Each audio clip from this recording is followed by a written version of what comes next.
कभी ऐसा ना ही हो, लेकिन अगर आपकी जॉब चली जाए या आपके घर की मेडिकल इमरजेंसी बन जाए, तो क्या आपके पास इतने पैसे हैं कि अगले 6 महीने तक आप बिना किसी से उधार मांगे बिजली का बिल, घर का किराया और 6 महीने तक खर्चा चला सकें? आप में से ज्यादातर लोगों का जवाब होगा नहीं।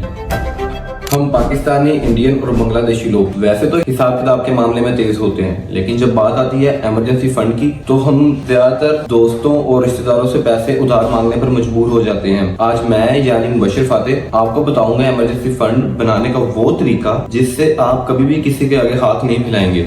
इमरजेंसी फंड का मतलब है वो पैसा जो आपने सिर्फ और सिर्फ मुश्किल वक्त के लिए रखा है। ये नया आईफोन लेने के लिए या फिर किसी की शादी पर उड़ाने के लिए नहीं है। फर्ज करें कोई मेडिकल इमरजेंसी बन जाती है, यानी आपकी वाइफ या आपके पेरेंट्स की तबीयत खराब हो जाती है, और इसके अलावा अगर आपका एसी खराब हो जाता है, और हमारे मुल्क में तो इतनी गर्मी होती है कि एसी के बगैर गुजारा होता ही नहीं, तो ये पैसा आपका वहाँ इस्तेमाल हो सकता है ताकि आपका मंथली बजट खराब ना हो। अब आपके ज़हन में सवाल आता होगा कि इमरजेंसी फंड के लिए हमें कितना पैसा जमा करना है, तो मैं आपका भाई हूं ना बताने के लिए। इसका एक सिंपल सा फार्मूला है, आपका जो मंथली खर्चा है उसको 6 के साथ मल्टीप्लाई कर लें, आपका इमरजेंसी फंड बन जाएगा। फॉर एग्जांपल अगर आपकी सैलरी 50,000 है तो आपका इमरजेंसी फंड कम से कम भी 3 लाख होना चाहिए। इसे कहते हैं पीस ऑफ माइंड फंड यानी ज़हनी सुकून फंड। अब आपके ज़हन में एक और सवाल आता होगा कि पैसा रखना कहाँ है? अलमारी में? हरगिज़ नहीं, क्योंकि वहां से पैसा खर्च होने का डर होता है। गोल्ड में कर सकते हैं, लेकिन इमरजेंसी की सूरत में गोल्ड बेचना थोड़ा मुश्किल हो सकता है। बेस्ट ऑप्शन एक सेपरेट बैंक अकाउंट बनाएं जिसका एटीएम कार्ड आप घर में कहीं छुपा के रख दें, या फिर